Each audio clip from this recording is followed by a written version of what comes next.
Kemudian menimbulkan polemik di masyarakat maupun di tingkat pemerintah sendiri. Untuk membahas persoalan tersebut lebih lanjut, sudah bergabung bersama kami secara virtual Menteri Pertanian Andi Amran Sulaiman melalui sambungan Zoom di Jakarta. Selamat siang, Pak Amran. Pak Amran, selamat siang. Assalamualaikum warahmatullahi wabarakatuh. Waalaikumsalam warahmatullahi wabarakatuh. Selamat siang. Selamat siang, Pak Amran. Dengan Agung di sini, Pak Amran. Pak Amran, minyak kita ini tidak sesuai takaran, tersebar di berbagai wilayah Indonesia. Temuannya ada, Pak Amran, hingga kini sudah berapa banyak barang bukti yang telah disita? Sekarang yang pertama adalah itu sudah ada 10 ton yang disita. Kemudian yang tersangkanya sampai tadi malam kami koordinasi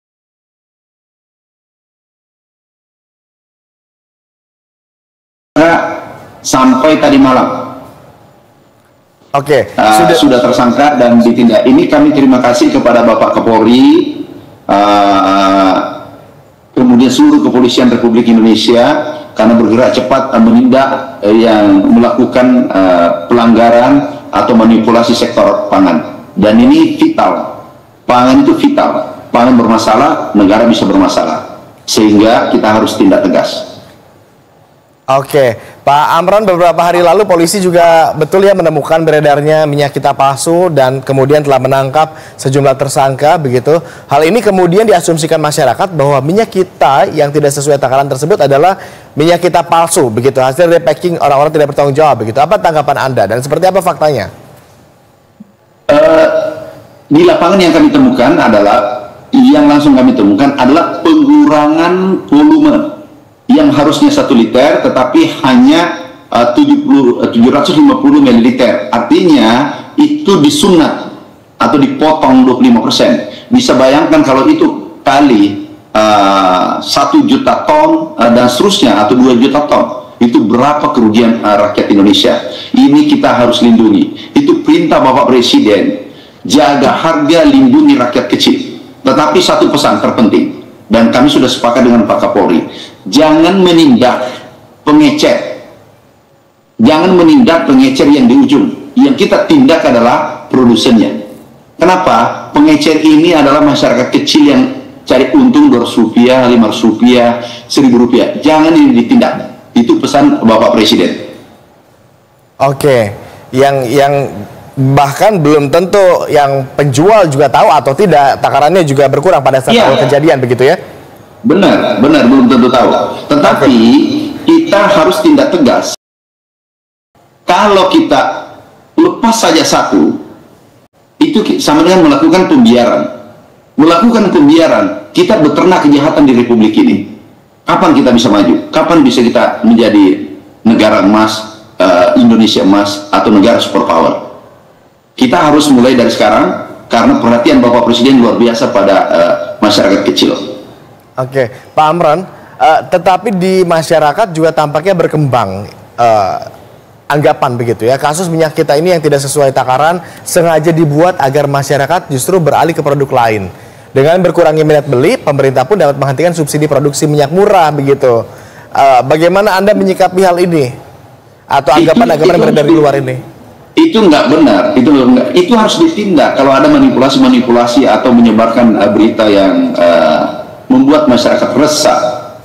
Sekarang bahkan bayangkan perintah Bapak Presiden dan biasa telepon langsung menanyakan harga minyak goreng, daging dan seterusnya, beras dan seterusnya. Itu harus kita tindak, dan bahkan beliau minta turunkan harga. Operasi pasar kita turunkan harga. Contoh minyak goreng, harga eceran tertinggi itu adalah 15.700, tetapi kita operasi pasar 14.700, kita turunkan 1.000 rupiah. Itulah bentuk kepedulian, dan ini adalah operasi pasar besar-besaran. Kita bisa bandingkan tahun lalu. Masih ingat nggak tahun lalu? Januari pada bulan yang sama, harga beras tertinggi selama merdeka. Harga berterbangan, tidak karuan harga pangan. Sekarang relatif stabil, dan masyarakat cukup menikmati. Hanya saja ada segelintir, kan tidak semuanya pengusaha jelek. Ada segelintir orang yang mencederai pengusaha, dan ini harus ditindak. yang sengaja memasukkan begitu ya. Tetapi dari kacamata Anda, ataukah perlu dilakukan evaluasi secara menyeluruh begitu di produsen hingga kemudian tata kelola minyak kita ini? Ini sudah ada arahan Bapak Presiden Republik Indonesia dalam ratas. Ini solusi permanen ya. Dengan kejadian ini adalah solusi permanen. Itu ke depan kita akan membangun koperasi satu desa satu koperasi. Itu sebanyak 70.000 koperasi seluruh Indonesia. Oke. Nah, apa tujuannya? Ini memotong rantai pasok, supply chain-nya. Ada selama ini ada 8 lini, itu nanti menjadi 3 lini. Nah, di middleman, pengusaha dan seterusnya, ataukah tengkulak dan seterusnya, itu mendapatkan keuntungan dari produsen ke konsumen itu 300 triliun. Nah, kalau nantinya kita memotong rantai pasok menjadi 3, dari produsen, petani langsung koperasi ke konsumen, katakanlah untung 10%, berarti 30 triliun yang diambil. Nah, kita bisa menghemat 270 triliun. Nah, 270 triliun ini tentu lari ke konsumen dan petani, produsen, sehingga kesejahteraan petani meningkat, daya beli konsumen meningkat. Yang dulunya beli 1 liter minyak goreng bisa beli 1,5 atau 2 liter ke depan. Inilah solusi permanen. Kemudian keuntungan berikutnya adalah kita operasi pasar biayanya 16,6 triliun per tahun. Ini tahun 16,6 triliun. Ini juga ditidakkan nanti. Kenapa? Karena ada solusi permanen dari pemerintah. Itulah koperasi gagasan besar Bapak Presiden, koperasi merah putih. Kalau ini terjadi, insya Allah tidak ada lagi gejolak seperti sekarang, tidak ada lagi ribut seperti sekarang, tidak ada lagi operasi pasar. Jadi nantinya ke depan petaninya tersenyum, kemudian konsumennya bahagia.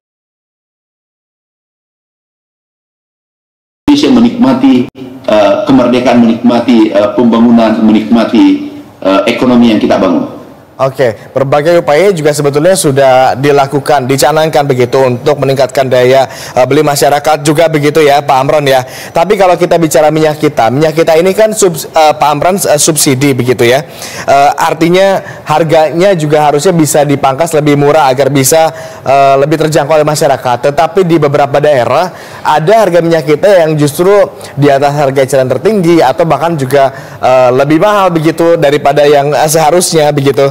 Dari Anda sendiri sebetulnya seperti apa sinergi apa yang dilakukan kementerian terkait kondisi ini begitu, temuan harga minyak kita yang relatif lebih tinggi daripada yang seharusnya? Yang pertama, kita sudah dari 1 minggu sebelum Ramadan kita sudah persiapkan lebih awal. Kami persuasif menghimbau kepada seluruh pedagang minyak kita seluruh Indonesia agar tidak menjual di atas HET. Itu kita lakukan 1 minggu sebelumnya, dan pada waktu yang sama kita melakukan operasi pasar. Itu kita lakukan, kita sampaikan. Dengan Mendak apakah ada komunikasi? Sudah bersinergika dengan? Setiap kami melangkah, kami telepon Mendak, kami telepon Pak Kapolri, Kabar Eskrim. Sebelum kami temukan ini di pasar, ada Lenteng Agung, sewaktu itu kami sebelum tiba di tempat, kami bicara komunikasi dengan Pak Mendak, dengan Kabar Eskrim, dengan Jaksa Agung. Jadi kita ini menyelesaikan masalah nggak bisa sendirian, nggak mungkin, kita harus kolaborasi. Karena kita harus tunduk pada perintah Panglima tertinggi, yaitu Presiden. Presiden luar biasa, membuat Republik ini baru 130 hari, tapi membuat terang benderang. 1, contoh terang benderang, harga tiket turun. 2, biaya haji turun. Dan itu yang ikut menikmati adalah petani, lebih 100 juta petani kita seluruh Indonesia. Kemudian listrik turun, itu petani yang menikmati. Pupuk ditambah 2 kali lipat. Kemudian utang petani, UMKM itu diputihkan yang macet 10 tahun. Kemudian ada diskon untuk tol. Terus stabilisasi harga dan operasi pasar menjual di bawah HET. Itu langkah dilakukan dan itu luar biasa. Itu menunjukkan Indonesia terang benderang. Oke, sinergi kolaborasi antar kementerian dan juga lembaga juga tentunya terjalin dengan baik begitu ya Pak Amran. Terima kasih sudah berkenan bergabung bersama kami di Berita Satu Siang untuk mengupdate informasi ini. Harapan kita sama, tentu mudah-mudahan temuan-temuan ini tidak lagi terjadi dan pemerintah bisa sesegera mungkin menuntaskan kasus minyak kita ini. Selamat kembali beraktivitas Pak Amran. Makasih. Salam. Dan pemirsa, demikian diskusi kita bersama dengan Andi Amran Sulaiman, Menteri Pertanian.